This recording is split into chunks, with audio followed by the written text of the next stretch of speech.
ধারাবাহিকের শুরুতে আমরা অধরা মাধুরী বাড়িতে দেখতে পাই সবাই ড্রয়িং রুমে বসে আছে। সেখানে চন্দ্রের মা বলে, থাক, আমাকে নিয়ে আর কাউকে ভাবতে হবে না কো, আমাকে নিয়ে অনেক ভাবা হয়েছে। তখন চন্দ্রের বোন বলে, তুমি না সেই অকৃতজ্ঞই রয়ে গেলে। বৌদিভাই বলে, আজকে তোমাকে এই কথাগুলো বলছে, অন্য কে হলে না কখনোই তোমাকে কথাগুলো বলতো না।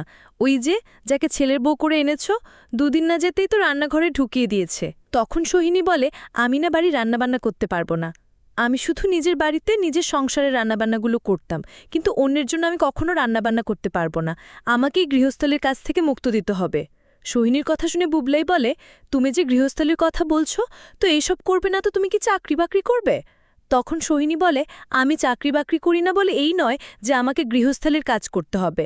আর তাছাড়া বুবলাই, তোমার বউ, ও তো গায়ে হাওয়া লাগিয়ে ঘুরে বেড়ায়, কই তাকে তো কখনো কাজ করার কথা বলো না।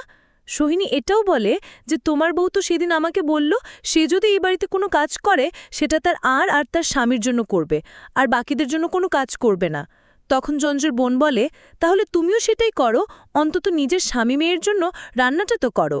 এদিকে কমলিনী বলে, দিদিভাই, তুমি তোমার মাকে বলে দাও তার খাবারের জন্য কোনো চিন্তা না করতে, আমি তার খাবারের ব্যবস্থা করে দেব। একটু পরে বুবলাই বলে, তোমরা কি এখন এগুলি করবে নাকি রান্নাবান্না কেউ করবে? আজকে কি একটু খেতেও পারবো না? অন্যদিকে কমলিনী বলে, তোমরা যে যা রান্না করবে করে নিবে, তারপর তো আমাকে ঢুকতে হবে রান্নাঘরে। কমলিনী এই কথা শুনে চন্দ্র বলে, আমাদের যখন ইচ্ছা হবে, সময় হবে, আমরা তখন রান্না করব, তোমার জন্য কি দ্রুত রান্না করতে হবে নাকি? তখন কমলিনী বলে, তোমরা তো সবসময় বাড়িতে বসে থাকো, আমার ছেলে মেয়ে বাইরে থেকে আসবে, তো তাদেরকে খেতে দিতে হবে না? আর তোমাদের যে আমি রান্নাঘরে অ্যালাউ করেছি, এটাই তো অনেক। পরের পার্টে আমরা প্লুটোর বিয়ের অনুষ্ঠানে দেখতে পাই সবাই প্লুটোর গায়ে হলুদের জন্য আয়োজন করে এবং অনেক মজা করে। সেখানে নতুনদা যায় এবং প্লুটোর মা বলে, ওই দিন মিঠি নিজেই রাগ দেখিয়ে কথা শুনিয়ে চলে গেল, আজকে তো আর এলো না বিয়েতে।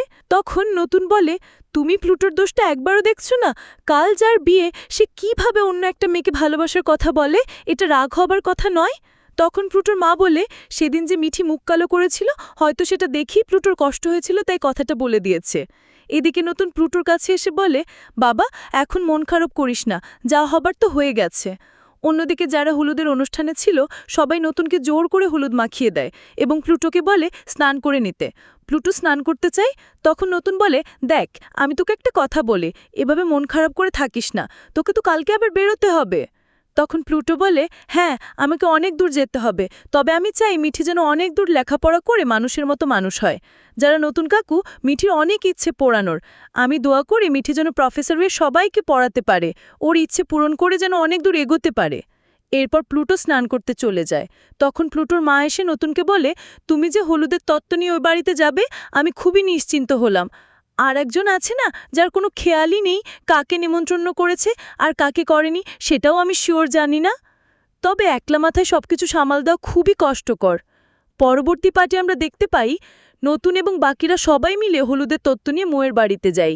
নতুনকে দেখে কমলিনী নিয়ে দাদা বললে, তুমি এসেছো, আমি অনেক খুশি হয়েছি। তখন নতুন বলে, বিয়েটা যখন হওয়ার কথা ছিল সেটা তো হবেই। তো দর্শক, এই ছিল চিরসখা ধারাবাহিকের আজকের আপডেট। পরবর্তী আপডেট সবার আগে পেতে আমাদের চ্যানেলটি এক্ষুনি সাবস্ক্রাইব করুন।